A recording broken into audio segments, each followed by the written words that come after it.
اعوذ باللہ من الشیطان الرجیم بسم اللہ الرحمن الرحیم۔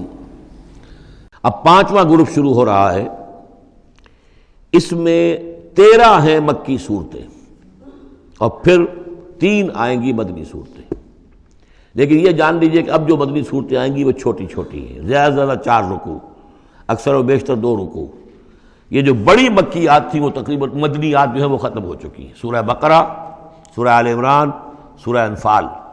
ترتیب کیا ہے؟ پہلے سورہ بقرہ ہے، پھر سورہ انفال ہے، پھر سورہ آل عمران ہے، پھر سورہ نساء ہے، پھر سورہ نور ہے، پھر سورہ احزاب ہے، پھر سورہ نور ہے، پھر سورہ مائدہ ہے۔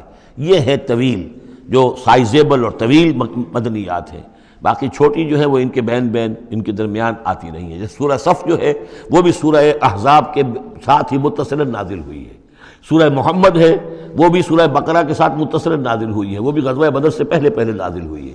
تو چھوٹی صورتوں کا معاملہ جو ہے وہ علیحدہ ہو جائے گا، لیکن یہ کہ عام بڑی صورتوں کی ترتیب یہ ہے: البقرہ اور پھر انفال، پھر آل عمران، پھر نساء، پھر یہ جو ہم نے ابھی ختم کی احزاب، اور پھر نور، اور پھر مائدہ۔ سورۃ السبا، بسم اللہ الرحمن الرحیم۔ اب نوٹ کر لیجئے یہ آخری مرتبہ 2 صورتیں قرآن میں آ رہی ہیں جو الحمدللہ سے شروع ہو رہی ہیں، تقریباً 7 8 پاروں کے فصل سے۔ سورہ فاتحہ الحمد سے شروع ہوئی، الحمدللہ رب العالمین الرحمن الرحیم۔ پھر سورہ انعام آئی تھی، وہ بھی الحمدللہ الذی خلق السماوات والارض وجعل الظلمات والنور۔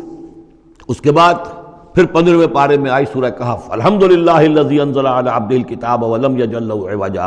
اور اب پھر یہ 7 پاروں کے بعد 22ویں پارے میں سورہ سبا بھی ہے، اس سے آگے سورہ فاطر بھی ہے، یہ جوڑے کی شکل میں ہے، اور یہ دونوں الحمدللہ سے شروع ہو رہی ہیں۔ الحمدللہ الذی لہ ما فی السماوات و ما فی الارض، کل تعریف، کل حمد، کل شکر اللہ کے لیے ہے جس کی ملکیت ہے ہر وہ شے، وہ سب کچھ جو آسمانوں میں ہے اور وہ سب کچھ جو زمین میں ہے۔ وَلَهُ الْحَمْدُ فِي الْآخِرَةِ، اور آخرت میں بھی اسی کے لیے حمد ہوگی۔ وَهُوَ الْحَكِيمُ الْخَبِيرُ، اور یقیناً وہ سب کچھ جاننے والا ہے، باخبر ہے اور کمال حکمت والا۔ اور آخرت میں جو میدان حشر میں حضور نے فرمایا لِوَاءُ الْحَمْدِ بِيَدِي، میرے ہاتھ میں حمد کا جھنڈا ہوگا۔ حضور کھڑے ہوں گے میدان حشر میں لِوَاءُ الْحَمْدِ، اب حمد کا جھنڈا لے کر۔ اور اس حمد کا خاص تعلق ہے اس آخری امت کے ساتھ۔ حضور کا نام بھی اسی سے ہے، محمد، احمد، حامد، یہ نام ہے حضور کے صلی اللہ علیہ وسلم۔ اور حمد جو ہے حمادون، یہ امت جو ہے حمادون ہے، یہ بہت حمد کرنے والے ہیں۔ اور قیامت کے دن میدان حشر کے اندر حمد کا جھنڈا حضور کے ہاتھ میں ہوگا، دست مبارک میں۔ اور حضور فرماتے ہیں اس روز جو میں اللہ کی حمد کروں گا وہ آج نہیں کر سکتا۔ یعلم ما یلج فی الارض وما یخرج منها، وہ جانتا ہے جو کچھ زمین میں گھستا ہے، داخل ہوتا ہے، اور جو کچھ کہ اس سے نکلتا ہے۔ وما ينزل من السماء وما يعرج فيها، اور جو کچھ کہ اترتا ہے آسمان سے نازل ہوتا ہے اور جو کچھ کہ چڑھتا ہے اس میں۔ وهو الرحیم الغفور، اور وہ غفور ہے اور رحیم ہے۔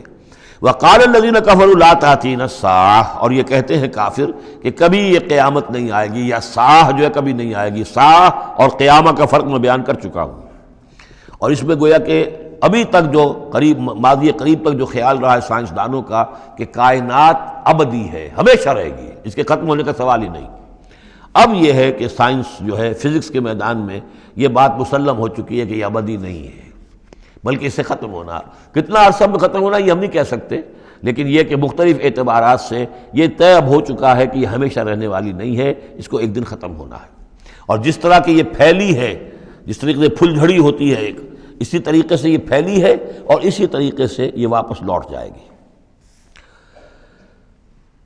بقل بلا وربی، کہہ دیجئے کیوں نہیں، یقیناً مجھے میرے رب کی قسم ہے، لتاتینکم، وہ تم پر آ کر رہے گی، دھمک کر رہے گی، دھمکے گی تم پر۔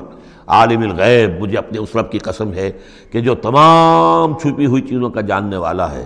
لا یعزب عنہ مثقال ذرۃ فی السماوات ولا فی الارض، اس سے غائب نہیں ہو سکتا کوئی ذرہ بھی، نہ آسمانوں میں اور نہ زمین میں۔ ولا اصغر من ذلک ولا اکبر، اور نہ کوئی شے جو اس سے چھوٹی ہو اور نہ وہ اس سے بڑی ہو، الا فی کتاب مبین، مگر یہ کہ وہ کتاب مبین میں، روشن کتاب میں موجود ہے۔ لیجزی الذین آمنوا، یہ قیامت جو آئے گی کیوں آئے گی؟ لِيَجْزِيَ الَّذِينَ آمَنُوا وَعَمِلُوا الصَّالِحَاتِ، تاکہ بدلہ دے، جزا دے اللہ تعالیٰ اپنے اہل ایمان بندوں کو جنہوں نے نیک کام کیے۔ اگر نہیں آتی قیامت تو یہ تو بڑی ناانصافی ہو جائے گی۔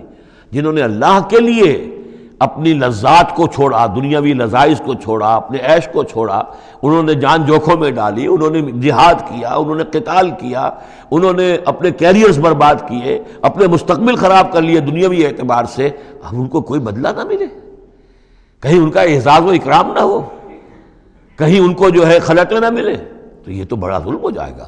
لِيَجْزِيَ الَّذِينَ آمَنُوا وَعَمِلُوا الصَّالِحَاتِ أُولَٰئِكَ لَهُم مَّغْفِرَةٌ وَرِزْقٌ کریم، یقیناً ان کے لیے مغفرت بھی ہے اور بہت ہی باعزت روزی بھی ہے۔ وَالَّذِينَ سَعَوْا فِي آيَاتِنَا مُعَاجِزِينَ، اور وہ لوگ کہ جو ہماری آیات کو جھٹلانے میں جو ہے کوشاں ہیں، ہرانے میں، شکست دینے کے اندر، أُولَٰئِكَ لَهُمْ عَذَابٌ مِّن رِجْزٍ أَلِيمٌ، ان کے لیے تو پھر عذاب ہوگا بہت دردناک۔ وَيَرَى الَّذِينَ أُوتُوا الْعِلْمَ الَّذِي أُنزِلَ إِلَيْكَ مِن رَّبِّكَ هُوَ الْحَقُّ، تاکہ دیکھ لیں وہ لوگ کہ جن کو علم دیا گیا ہے کہ یہ جو چیز نازل کی گئی ہے محمد آپ کی طرف، یہ حق ہے آپ کے رب کی طرف سے۔ وَيَهْدِي إِلَىٰ صِرَاطِ الْعَزِيزِ الْحَمِيدِ، اور یہ ہدایت دیتی ہے عزیز اور حمید ہستی یعنی اللہ تعالیٰ کے راستے کی طرف۔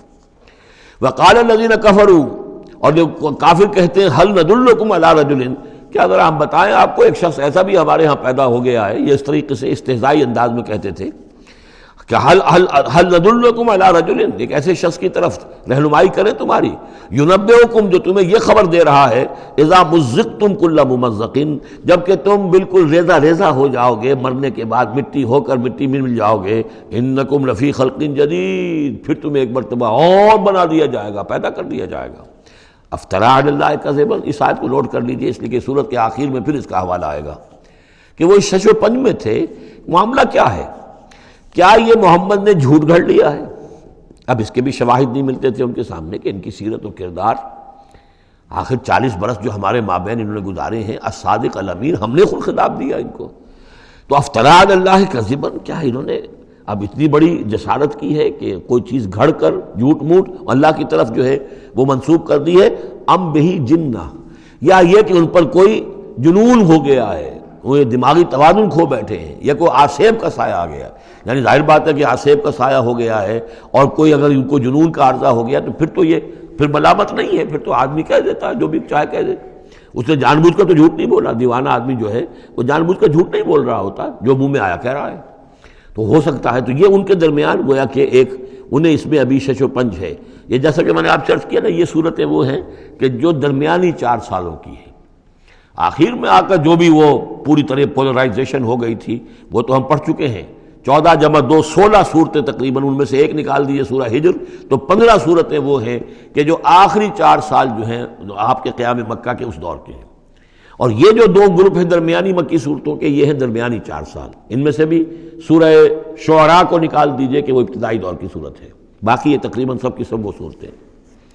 تو ابھی اب ان کے اندر بھی خود بھی ایسے لوگ تھے کہ جو شش و پنج میں تھے کہ ہوا کیا، ماجرا کیا ہے، کیا واقعی محمد نے اتنے سچے صادق الامین انسان نے جھوٹ گھڑ لیا؟ یہ بات بھی کوئی سمجھ میں نہیں آتی، اور کیا ان کو اوپر کوئی دیوانہ پن طاری ہو گیا ہے، کوئی جنون کا عرصہ ہو گیا، یہ اس کے بھی شواہد نظر نہیں آ رہے۔ بل الذین لا یؤمنون بالآخرۃ فی العذاب، بلکہ یہ وہ لوگ کہ جو آخرت پر یقین نہیں رکھتے وہ عذاب میں آئے ہوئے ہیں، ان کی جان اس ضیق میں پھنس گئی ہے، والضلال ہے، اور وہ اس میں یعنی گمراہی کے اندر پڑ گئے ہیں بڑی دور کی، اور ان کی سمجھ میں جو بات آ نہیں رہی ہے، اگر آخرت کا انہیں یقین ہوتا تو یہ بات ان کو سمجھ میں آ جاتی۔ افلم یروا الی ما بین ایدیہم وما خلفہم، تو کیا انہوں نے دیکھا نہیں جو کچھ ان کے سامنے ہے اور جو کچھ ان کے پیچھے ہے، من السماء والارض، آسمانوں اور زمین میں سے۔ سامنے کیا ہے؟ آپ کائنات کو دیکھتے ہیں، یہ سب آپ کے سامنے ہے، پیچھے کیا ہے؟ تاریخی شواہد جو ہیں وہ آپ کے پیچھے ہیں۔